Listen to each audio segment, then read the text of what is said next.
A former Imam at Britain's largest mosque has been sentenced to 13 years in prison for the repeated rape of a teenage boy during the 1990s, in a case that has exposed both the abuse of religious authority and systemic failures to protect vulnerable children.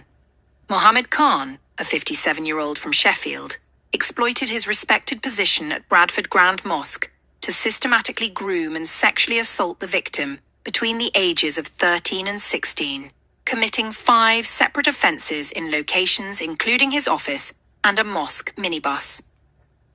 The sentencing at Bradford Crown Court revealed disturbing parallels with Khan's previous conviction in 2011, when he received a 16-year prison term for sexually assaulting 2 boys in Stoke-on-Trent.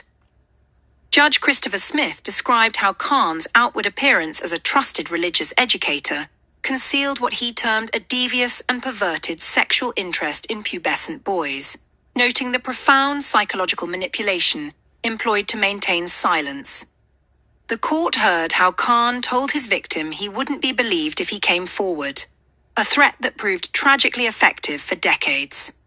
In a damning assessment of institutional failings, Judge Smith highlighted missed opportunities to intervene when other mosque staff members encountered suspicious circumstances but failed to report their concerns. The abuse only came to light in 2019 through the victim's courageous decision to come forward. He was raping boys.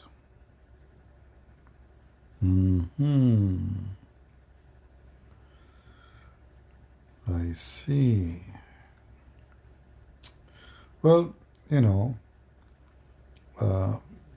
in England or any Western countries, you should not go after Muslims because they are protected species. And as you know, there are some people, they have Islamophobia. And you should not even speak about this guy, because people who have Islamophobia are going to use his story as a way to prove Islam to be false, when all of us who knew Islam have nothing to do with this. As an example, Muhammad, when he had sex with the children, he was not grooming anybody. In fact, there is evidence that he himself was groomed. Strange. And now the Islamophobic people, they will use this to prove that Islam and Muslims are following a pervert prophet, which is not true. Leave your comment and tell me, what do you think about you Muslims sending your boys and your girls to Islamic schools? What's going on there?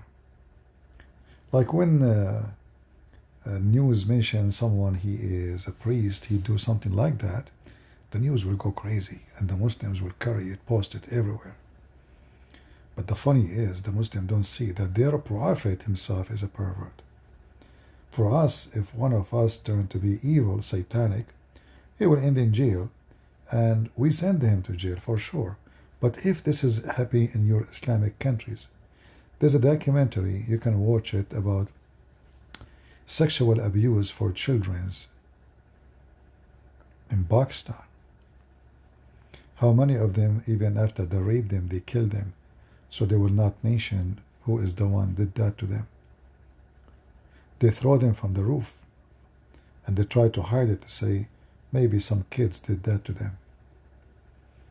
Go watch the documentary and see how widespread such a behavior between Muslims. Because Islam is a sexual taboo, but behind the doors is the most dark grave of sexual assault and crimes you can imagine. And the one is even out the grave is no better. They groom little girls, they have sex with them, even they call it marriage.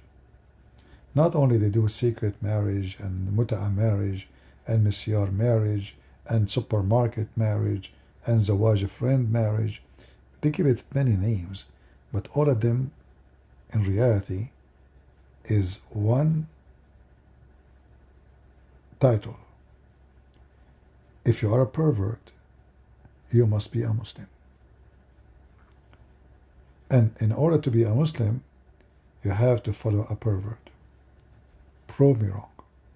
Leave your comment, and thank you very much. Peace for those who love peace, and no peace for the wicked like this, the Lord said. See ya.